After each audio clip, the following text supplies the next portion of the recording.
13 days ago, I challenged myself to get Kyrie Irving handles. Not only have I been dribbling a ball, but I've been working out and focused on knee recovery. And me doing this really showed me why he's the best ball handler of all time, because the results are insane. There's one thing that you can't do these workouts without, but every single day I like to challenge myself and see if I could do it. I don't know why I keep doing it. It's probably the dumbest thing I could ever do. And if you do this, you can become an elite shooter, because I created a program called the Perfect Shooting Form. It has everything in there to have an elite shot. It breaks down step by step what you need to do, and you guys also get a discount. If you type in YouTube 2025, you guys get a 50% discount right now. I put together the best drills that are known to help and make you a better shooter. It doesn't matter if you're a beginner or a seasoned athlete trying to improve their shot. This will help you. I also have to mention that there's other programs on the way, like my vertical program and a new updated ball handling program. Now let's get back to the workout. And if you do this, it could ruin the quality of the workouts and the results, because you're not going to have enough energy to put 100% in each workout. And for what I'm doing, you're going to need 100% each time, because it's really just me dribbling a ball. It's that simple. But I make something so simple 10 times harder because I don't eat before my workout. But when you have to cook for yourself, it gets really hard. It's also very time consuming,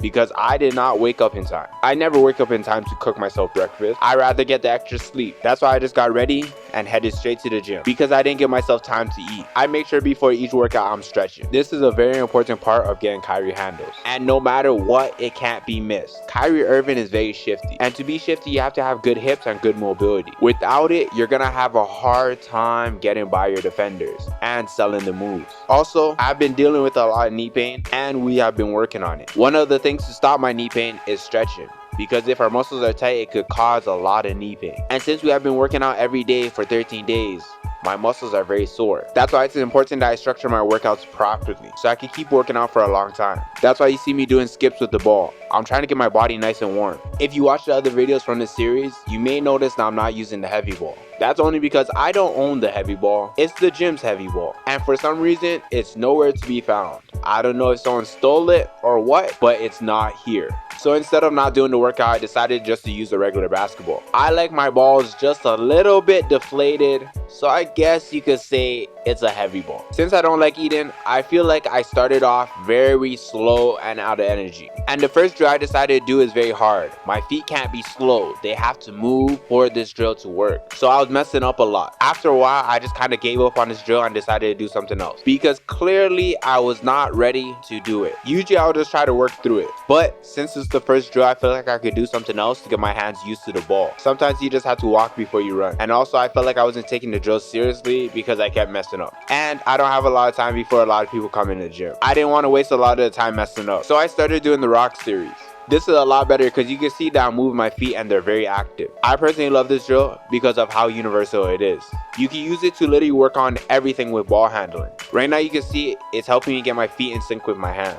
When I dribble left, my left foot goes out. When I dribble right, my right foot goes out. This is why I felt like it was better for me to start off with this drill. I kind of feel like it's a good thing that I'm using a regular basketball right now, because I get to see if me using a heavy ball was really helping me. And for someone that is moving very sluggish and tired because they didn't eat, I feel like I'm moving pretty quickly. And even though I'm messing up right now, I'm handling the ball pretty well. Sometimes I'm just messing up because I'm trying to challenge myself and speed up. If I'm just going at a speed to where I'm comfortable at, I'm not going to improve my handling. I literally want to see myself mess up. There's a difference of me being able to do it and me pushing myself. I can clearly do it. Now if I want to do it better, I have to do it quicker and harder. This is why I think eating before the workouts are so important, because even though I could do these drills, I'm trying to push myself to go faster and harder, and I need a lot of energy to do that so I could get better handles. But if I'm moving sluggish, then there's no point in me doing the workout. But I'm moving pretty well right now. I also only did this to experiment with the heavy ball. I want to see if it really worked, because growing up I never had that.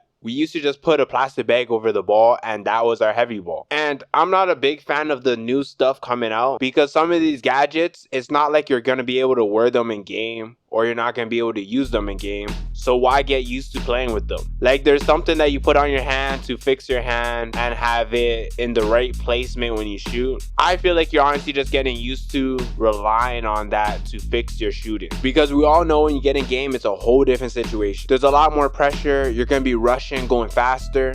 So I feel like some of those stuff are good for beginners, but after a certain level, you just can't use them anymore. You have to get used to you and just the ball. So do I feel like the heavy ball helps?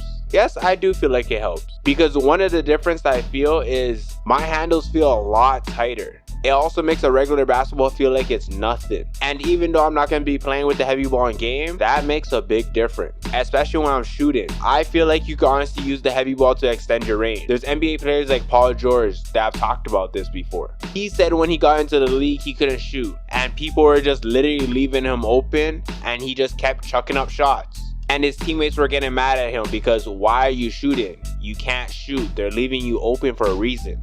So he just stayed in the gym and started using a heavy ball. And when you go back to a regular basketball, the heavy ball makes the regular basketball feel like nothing. So now when he was shooting from NBA range, it felt like nothing. It felt like he was shooting a feather. And even though I'm working on my handles, I honestly feel like it helped my shooting a lot. One, because I'm getting so used to a ball because I'm constantly dribbling. So my feel for the ball got so much better. Two, my control of the ball also got so much better too.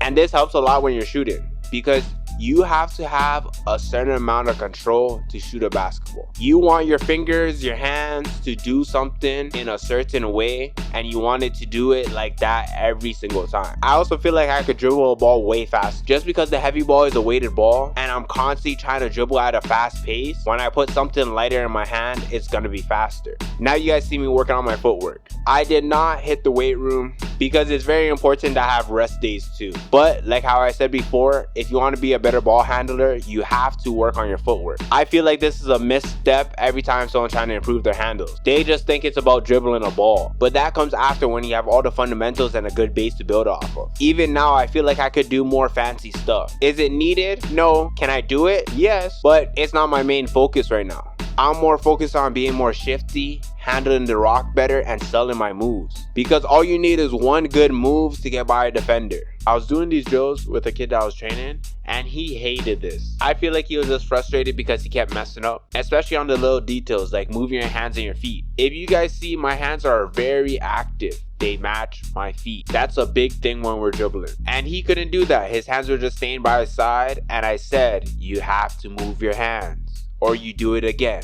And I made him do it again and again and again. Especially for him, it's not like his feet are bad. His feet are actually pretty good. But I'm trying to get his hands and his feet to match. He would actually probably be even faster if they actually do match. And his ball handling will be a lot better. I only have one more day left, and honestly, I'm excited to get it over with because I've been wanting to do other training for a long time. I definitely need to include more footwork drills into my workout. Not saying that I'm bad, but I feel like if I look like this now, imagine if I actually consistently trained it. Because I don't really train my feet anymore. Other than doing actual basketball drills that challenge my feet, that's not the main focus. My footwork would probably be insane if I actually consistently trained them. Matter of fact, I'm gonna go make a workout plan for that right now. See you guys on the next day.